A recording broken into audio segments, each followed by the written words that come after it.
Folks, we've got just an insane new legendary here with Magtheridon and a handful of other cool cards, and we're going to be talking about the Priest update cards in this video too. Hey buddy, watch this. So that's right, let's start off here with Magtheridon, a totally insane new legendary. I don't necessarily mean insane good, I just mean a crazy design.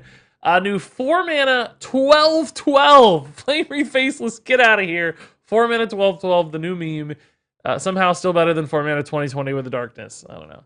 But Magtheridon is a new demon, dormant battle cry, summon 3/1/3 enemy warders. So you're summoning minions for your opponent, and then when those minions die, you will destroy all minions and awaken Magtheridon. So if you kill off all 3 warders, then Twisting Nether goes off, some kind of Twisting Nether effect, obviously not the Twisting Nether, and you get a 12/12 on board. It won't be able to attack immediately. You'll have to wait a bit for it to attack, which is a bit of a problem, by the way. But nonetheless, if you pull that off, you get a really cool, efficient, kind of big guy. So essentially, if you combine this with, say, like a Hellfire, for instance, you could drop Magtheridon, he's dormant, slam that Hellfire, kill the warders, and that's an 8 mana Twisting Nether. That then also summons you a 12/12. It is a 2-card Twisting Nether instead of a 1-card Twisting Nether. It deals some face damage to you, unfortunately. And the Hellfire is kind of redundant because you're destroying all minions anyway, unless there happen to be some death rattles out there. But an alternative removal for that kind of card, and it's not just Hellfire, right? This is a neutral card. Could be any class that can deal with the warders efficiently. This becomes a potential swing card. Now, all that said, I have actually played this card at the Hearthstone Summit, and it was fun trying to get it to work, but it was frustrating. It turns out it's really, really hard to get this thing to go off successfully. It's not something you probably want to play in the early game, for instance, on turn 4, trying to get a big 12/12 out early, because it's shockingly hard to deal with 3/1/3s. It's a really awkward break point. You don't have quite enough rush minions. Like, they're just sticky enough to survive early trades, all sorts of things. So that was a bit problematic, and it felt like my opponent was getting a lot of value before I could actually achieve this if you try to play it on curve. So that means I think usually you're saving this for some kind of 2-card punch where you're dealing with him immediately. And in that case, I don't really know if a 12/12 is worth it, shockingly enough. I think there are still better swing turns that exist in Hearthstone than this particular one. So demanding 2 cards out of your removal is always a problem. Just a 12/12, that may sound insane, but there's, so many ways to just deal with big minions these days. A single Zephrys wipes this out, no problem. 2 mana Shadow Word Death, which we're going to talk about later, wipes this out, no problem. It still gets brawled, it gets removed from your opponent just like you can remove their stuff. So I don't know that you really want to dedicate that card draw in that slot in your deck to Magtheridon, just because you might just be better off running a Twisting Nether or running whatever universal removal spell that you're running instead of trying to sneak out this crazy combo. So for me, I don't really know if this is worth it. There's also, of course, some risk and downside that your opponent transforms the enemy warders. Like Faceless Corruptor, turn 1 into a 4/4. Whoops, they don't all die, and your Magtheridon never goes off. So with just a card like Faceless Corruptor, this gets single-handedly countered so easily. It's cool, it's big, it's a great, fun design. I think it's a really, really interesting legendary, but I don't think it's going to be a good legendary. So next up here we have the Imprisoned Felmaw, Hunter's Imprisoned Demon. 2 mana, 5/4 demon, dormant for 2 turns, of course, and when this awakens, attack a random enemy. So clearly, once again, an overstated minion here for its cost. Quite a bit of attack there on a 2 mana minion in particular. For Hunter, sounds intriguing. And also when it attacks, it's going to attack a random enemy, which means this can hit face, not just enemy minions. We know Hunters love face damage, but also it could hit, a 4/1, for instance, and kill itself on a really bad trade. Or maybe not kill anything at all. Maybe it just hits a 4/8, and you're just like, oh, Imprisoned Felmaw, what did you do? And that is fundamentally where this card has some problems for me. It's that you're basically giving your opponent the decision how they want to position the board to react to this. They could just play like a bunch of 1/1s if they have them, for instance. So this doesn't take any good trades. It maybe just hits a 1/1, or they deny the opportunity for you to hit face by decreasing the odds by playing more stuff. They can play one really big minion, for instance, so this doesn't do as much work into it.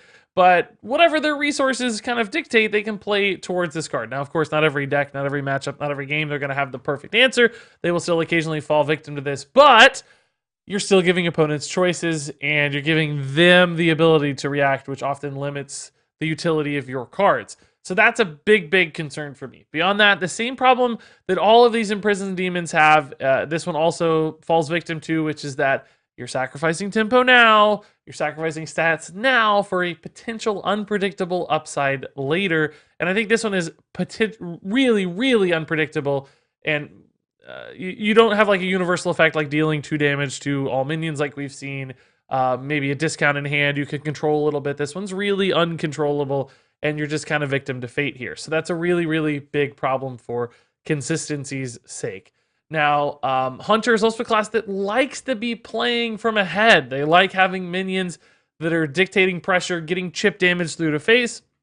And by sacrificing mana early in the game, you're not doing that. In some cases, just playing a 3-2 that would go uncontested, just a Bloodfin Raptor, could be a better play than something like Imprisoned Felmaw, just because you're getting to a hit face with it once or twice. And clearly not Bloodfin Raptor, but something else that's really good for 2 mana for Hunter is a possibility. But you get my point, is that stats that have initiative and get to make decisions are better than stats that are kind of passive, sitting there, not doing anything for a while in a class that needs to create that chip damage and pressure most traditionally. So for me, this doesn't really fit the mold of what Hunter wants to do, despite the fact that it can go face. If you're able to set up a situation where this was always hitting face, sure, but I don't think you're going to be able to do that because your opponent has those decision points to make. All in all, I think that means Imprisoned Felmaw is not going to see play for Hunter. It just doesn't make sense. As much as I'd love a Demon Hunter deck to get off the ground, I've certainly already tried. I don't think Imprisoned Felmaw is the path to success there. All right, let's take a look at Imprisoned Vilefiend up next here. A 2-mana 3/5 demon, dormant for 2 turns, another one of our imprisoned cards, and it's just simply got Rush. So basically, you can get an overstated minion here with a positive effect for only 2 mana, but you have to wait a long time to use it. Now, one cool thing about this is that it does have Rush, so immediately upon becoming awakened, it will actually get to attack, whereas a lot of minions will have to wait to attack until a future turn. But all the same, you are waiting a really long time with this card, and I think Rush in particular is the kind of effect that you like to be able to use on demand because there's something you kind of have to deal with now. So playing this and then hoping 2 turns later that you might need that Rush to trade into something with, exactly 3 or less health is really, really risky and unlikely. Not to mention your opponent knows when this is coming down, so they can make decisions around that fact. And it's like, oh, well, I got a 3 health minion and a 4 health minion. Which one am I going to play? Well, obviously the 4 health minion, which might make this feel rather awkward when it does eventually unleash itself. Now, also, of course, you're just sacrificing a lot of tempo with these cards. You're investing 2 mana now for a payoff down the road, which, usually when we do that kind of thing in Hearthstone, the delayed gratification style where we pass up something now for something later, it has to be something really big and really swingy later to make up for that early tempo sacrifice. And I don't think Imprisoned Vilefiend's payoff is nearly large enough, especially compared to some other of the imprisoned demons that we've seen so far. What that means is I think we're left with a really slow, low impact, awkward card to use, which means I think this one's actually going to be pretty darn bad. So now let's move on to some priest cards. I have been waiting to review these. We had a bit of a light weekend here for card reveals, so I thought we'd move backwards and hit some of these priest cards I hadn't yet put out a video on. Starting off with Natalie Seline, new priest, legendary to replace Prophet Velen. 8 mana, 8/1, Battlecry, destroy a minion and gain its health. So we have here most often a swing card where you can kill something of your opponents and develop probably a reasonably large threat in the meantime. And I think that's totally fine. We've seen some successful swingy style cards like that in the past. Kill something, summon something has been an equation for success in the history of the game. The question here is the mana cost going to be a little bit too high for Natalie, where it's not quite big enough at that stage in the game. So just killing one thing and developing, an 8/8, an 8/6, an 8/5 may not be quite enough for 8 mana when Priest at that stage is usually making really big, really crazy, dominant kinds of plays. This one feels like it's just sort of okay. It feels fair in a way, whereas in Hearthstone right now, particularly high cost cards have to feel kind of broken. They have to do something crazy and big and really game winning in order to get there. Now, that said, I'm sure Natalie Seline is the kind of card that could be tossed into a Highlander deck. It could slot in just fine. So I think this looks like a playable card, just absolutely not a kind of meta-defining one. It's not one that's going to be put in every priest deck. It's only occasionally going to see play. But I do like the fact that it's a standalone card. It's not demanding a combo or a follow-up like Prophet Velen. It's a good fit for a lot of people's collections when they just need a legendary card, something good to toss in. So all in all, I think a great design, a good fit for the classic set, just not a particularly dominant card. So now let's move over to Shadow Word Ruin for Priest, a new wide board removal card here. It's a 4-mana spell. It destroys all minions with 5 or more attack. So it has that old Shadow Reaper Anduin effect here where it's just killing lots and lots of big stuff. It can, of course, kill your own things, which you have to keep in mind. But nonetheless, as we saw with Shadow Reaper Anduin, there's a lot of turns where this effect feels really good. Just, your opponent has a couple 6/6s out there. Boom, they're gone. 8/8s, gone. It's all gone. And this can really help you recover a nasty board state of big, gigantic stuff. Sometimes, at 4 mana here, even just killing like one big Edwin would be worth it for only 4 mana. So it's not like this has to be wide board removal. Remember, Shadow Word Death used to be 3 mana and got played. This is now 4 mana. It would still get played as a Shadow Word Death on some occasions, right? So I think this card is just really, really strong. A lot of different priest decks are going to be able to run this. It's way cheaper than something like Shadow Reaper Anduin, so you can follow this up with a big play of your own to help you swing the board in some fantastically large ways. Probably even better than something like Natalie Seline in a lot of cases, right? And that's what I mean when that one's a little too expensive. A card like this has so much flexibility that you can make some really big plays out of it. So, of course, I think this is going to see play in a lot of different grindier, slower control style priest decks, which most of them are, in fact. This is a very, very strong card. So next up here we have the Scarlet Subjugator, a 1-mana 2/1 with a battlecry that'll give an enemy minion -2 attack until your next turn. So pretty nifty card here. We've seen some of these in the past for priests that give -2 attack, but it's usually just for the current turn to like help you take a favorable trade, for instance, right? You give them -2, maybe you steal the minion, that's been one use case, or maybe you just take a good trade. Scarlet Subjugator's a little bit differently. This is more like Curse of Weakness for Warlock, where it lasts until your next turn. So even if you don't immediately take a trade or steal that minion, it's still going to have reduced damage during your opponent's turn when they're trying to use it to attack. So you might be able to push something at 2 attack down to 0 so that it can't attack at all, or maybe just reduce the amount of damage incoming to your face, which does give this a little bit of extra utility compared to some of the other cards we have seen in this vein. Nonetheless, I don't think Scarlet Subjugator really does enough to run a slot in your deck. Like, you have to include this card. It's fine to get things going on turn 1 sometimes, but then it's not usually actually using its battle cry. If you pull it down later in the game, is -2 attack really a significant enough difference against bigger, chunkier minions in the mid game, right? So a little bit limited on its natural curve point at 1, maybe something you flex into a turn 3 or 4 and it feels okay, but not especially great. And then as the game stretches on, I think it just gets weaker and weaker and weaker. And I don't think, like, setting up a steal with a Shadow Madness or a Cabal Shadow Priest, whatever it is, I don't think Scarlet Subjugator's good enough as a two-card combo there against specifically, like 4 attack minions. Stealing Ysera's isn't the end-all be-all these days. So to me, this card, certainly okay, but still seems to fall a bit short of what's needed to make the cut these days. Next up here is Kul Tiran Chaplain, a 2-mana 2/3 with the battlecry, give a friendly minion +2 health. So another minion here focused on early tempo advantages for priests, but instead of denying your opponent's stuff, this is boosting up your own minions. Historically, that's been great for priests, right? Because they love high health totals, because they can use things like Divine Spirit and Fire. But of course, with Divine Spirit rotating out of standard format and some other changes to powerful health buff cards like Power Word Shield that we'll talk about soon, I wonder if that's going to have less utility than normal. That said, just stats early like this are pretty fantastic. We've already seen that a little bit in fast decks right now with like Beaming Sidekick, for instance, but it also reminds me a little bit of Cabal Talon Priest, the old 3-mana 3/4 that gave +3 health on Battlecry, just downshifted a little bit here. And that's a solid card in a handful of different tempo-based priest decks, like I think maybe Spiteful Summoner Priest, for instance. And what that means is this card looks interesting. I don't think the breakpoints for it are as favorable as either Beaming Sidekick or Cabal Talon Priest, because I think The +2 health at 1 mana is way more meaningful, and I think 3/4 body at turn 3 is way more meaningful, so it might fall in the gap there between those two when it comes to kind of efficiency or onboard impact on turn 2. But nonetheless, if there is an early game zoo-style priest, I think Kul Tiran Chaplain could make the cut despite just being a classic card. So next up here is Power Infusion, 4 mana basic spell, give a minion +2/+6.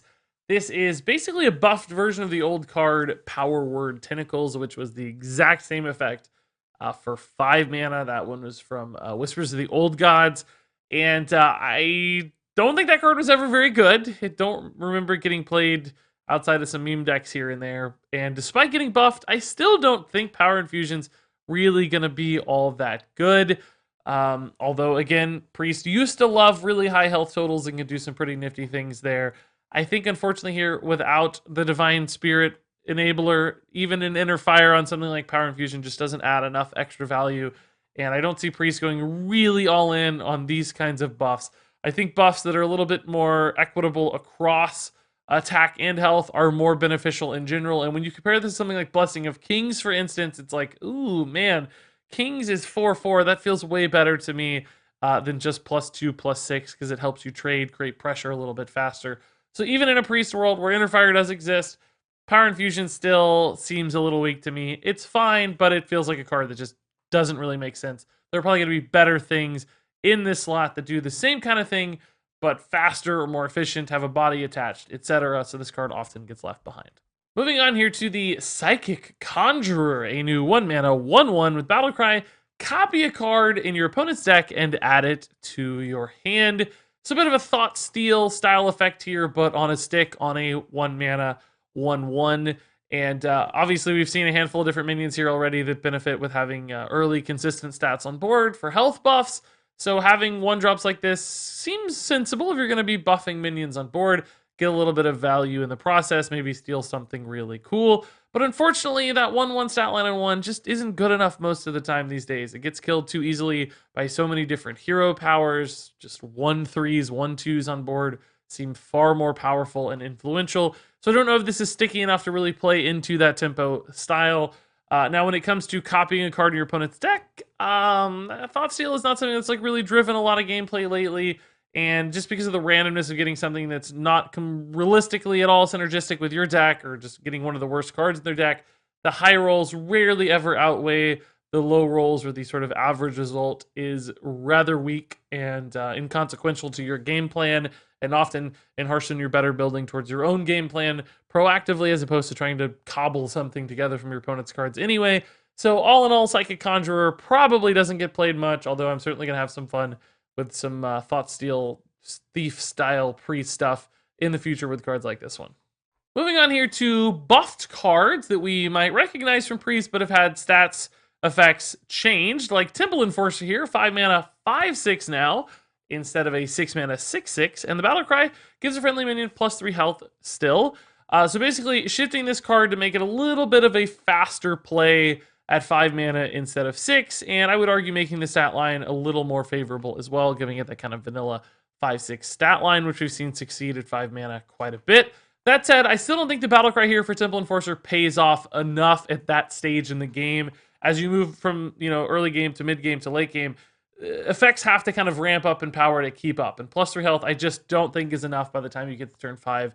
Despite the really good stat line on this minion, there are just going to be better, more reactive, faster, more influential 5 mana plays across all decks. So although this, looks still like a fantastic arena card, something to get people started in a budget pre-stack, this is not something I think we'll expect to see at high-tier deck levels of play. This one just isn't quite good enough. So next up is Thought Steal, going down to 2 mana instead of 3 mana. Really significant buff here, I'd say. But the same problem applies to this one as our Psychic Conjurer.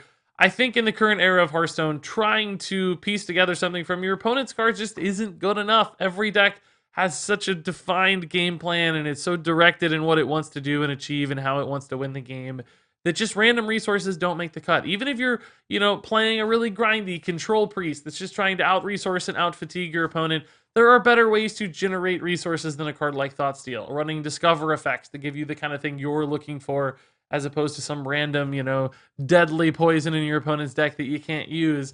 So even though this got really super efficient, and again, I'm going to have a lot of fun doing Thief Priest stuff myself, I don't think Thoughtsteal makes the sense in most competitive decks.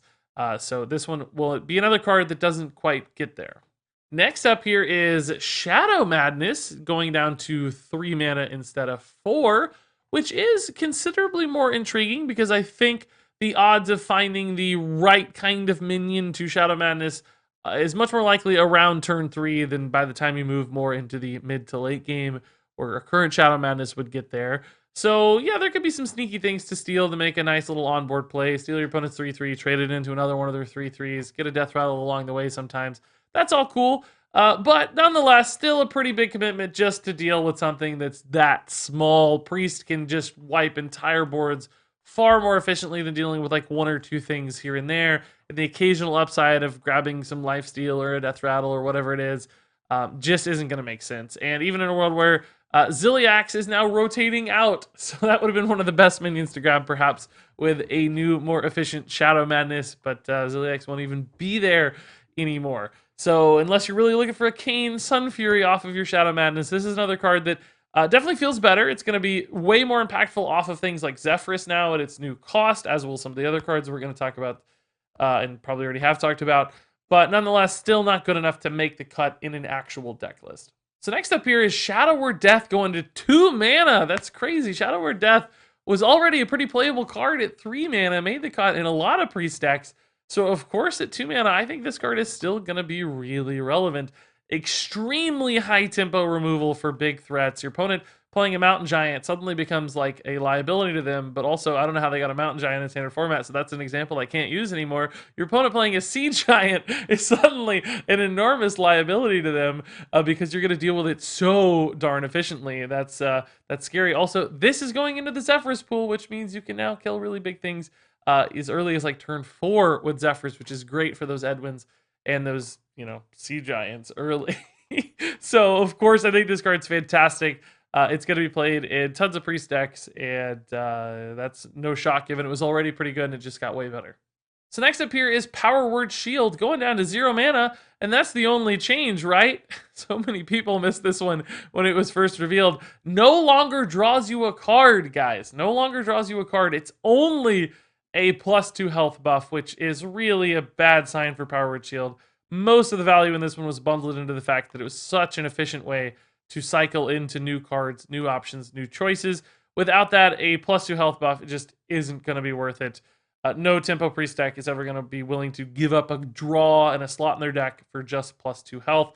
Now, clearly there has been some like miracle priest stuff with Gadgets and Auctioneers before, where 0 mana cards can make impacts. Kael'thas adds another engine for 0 mana cards to do some nifty things. So it's not like it's impossible for this card to see play, just 99% of the time it's not going to be worth it. As opposed to where it used to be an auto include for priest, now it's mostly a never include for priest. And the next up here is Holy Smite, staying at 1 mana, going to 3 damage, but can only hit minions instead of face, which was a change, I think, to just prevent like crazy combo shenanigans with direct damage from priest with Malygos, Velen, sorts of things, even though Velen rotated. But nonetheless, this becomes a pretty efficient early game removal tool for minions. If you compare this to something like Shadow Bolt, for instance, only losing 1 damage, but also losing 2 mana, which makes it really, really efficient. Again, great for something like Zephrys. In the past, we had like Lightning Bolt in that slot, but that would overload you for 1. Now, Holy Smite will be in that slot for Zephrys, which won't overload you for 1, but will still allow you to clear an early minion, which is a big time buff to Zephrys, I think. Now, will Holy Smite be good enough to make the cut in priest decks? Maybe. I think actually it's so efficient that it's possible. It doesn't pack a lot of punch. There's not a lot of oomph or value in this card. But if a priest needs early tools to deal with really fast start decks, I wouldn't be totally shocked if a Holy Smite made its way into a list here and there just because of this efficiency. So I don't think it's going to be great ever, but I think it is possibly a playable card. And then finally here, it's Holy Nova going down to 4 mana. The effect is staying mostly the same, but it no longer goes face. Holy Nova used to deal face damage. Now it's only going to deal minion damage, but it is still healing your face, not just healing minions. So it still has one face component, just a friendly one as opposed to an enemy one. And I think this just makes Holy Nova way better. I don't think most priests cared that Holy Nova hit face. Yes, of course, very occasionally it would result in a lethal or enough chip damage to help you win the game. But most times that was really a side effect you didn't care for, and you gladly would have traded a mana for it to not hit face. And that's exactly what you've done here with this Holy Nova. So suddenly this becomes more like a consecration when it comes to a removal tool on board, helping you address some of those really early aggressive boards, maybe healing a minion or bringing your own health total back up in the process, which makes this feel like a decent option in the mid game for faster aggressive Zoo-style decks, token-style decks, lots of 1/1 lackeys, demons, etc. I think Holy Nova could indeed make the cut. Now, of course, right now it's contesting with a card like Breath of the Infinite, which is even cheaper and might just do what you need, particularly if you have only dragons in your deck. So I don't know if the +2 health to all friendly characters is going to be worth it in a non-Northshire Cleric world where you're maybe not realizing any kind of card draw value off of that friendly healing. So are you willing to give up 1 mana for 2 face health? That's going to be a little shakier with Breath of the Infinite currently in Standard. That said, when we review cards, we're not talking about just now. This is a card that'll be around forever as a basic card, which means that someday I think this will get there. I think this card will be good enough in some list once Breath of the Infinite's gone and there's no replacement. Holy Nova could be a great mid-game option for those kinds of boards and those matchups, those metas. So yeah, this looks like a great card at that time.